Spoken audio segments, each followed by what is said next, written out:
मानवीय भारत में आपका स्वागत है।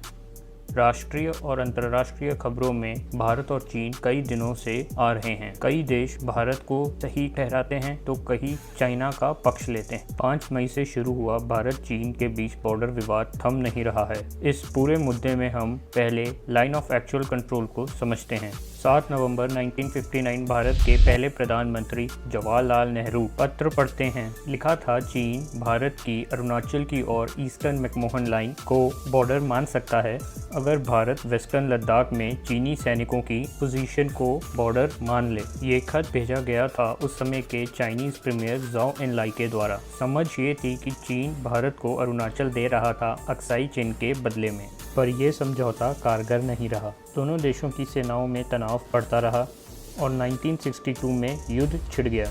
लद्दाख और अरुणाचल के कई बड़े हिस्से चीनी सेना ने कब्जे में ले लिए। युद्ध रुकने के बाद चीनी सेना ने अरुणाचल को खाली कर दिया और लद्दाख में जाओ एनलाई द्वारा मानी गई सीमा तक पीछे हट गए। इन हालातों की वजह से आज ये सीमा लगभग LAC का रूप ले चुकी है। इसके बाद 2 बड़े शांति समझौते करे गए। 14 साल बाद उस समय की प्रधानमंत्री श्रीमती इंदिरा गांधी जी ने चाइनीज स्टडी ग्रुप का संगठन किया। इस स्टडी ग्रुप के द्वारा 2 जरूरी समझौते भारत चीन के बीच में हुए। पहला था पेट्रोलिंग लिमिट और दूसरा था rules of engagement. Patrolling limit के दौरान दोनों सेनाएं अपने माने हुए लाइन ऑफ एक्चुअल कंट्रोल से 20 किलोमीटर की दूरी बनाकर रखेंगी और इस दूरी से पैदा हुआ फासला डीमिलिटराइज्ड जोन कहलाएगा।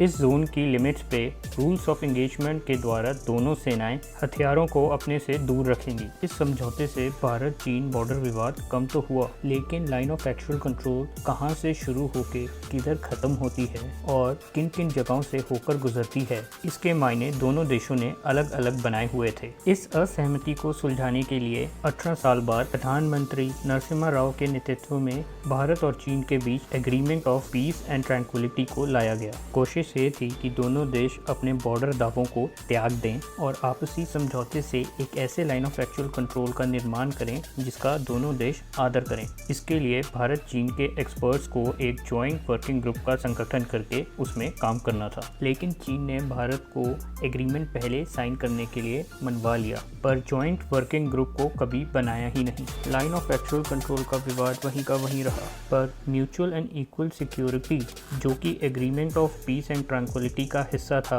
वो जोर में आ गया, जिसकी वजह से दोनों देश बराबर के सैनिक सीमा पर रख सकते थे। इसका फायदा वो देश उठा सकता था जिसका बॉर्डर इंफ्रास्ट्रक्चर ज़्यादा डेवलप्ड हो और इस जगह पे चीन को फायदा हुआ और आने वाले समय में ये चाइना के एक नैरेटिव का हिस्सा बना।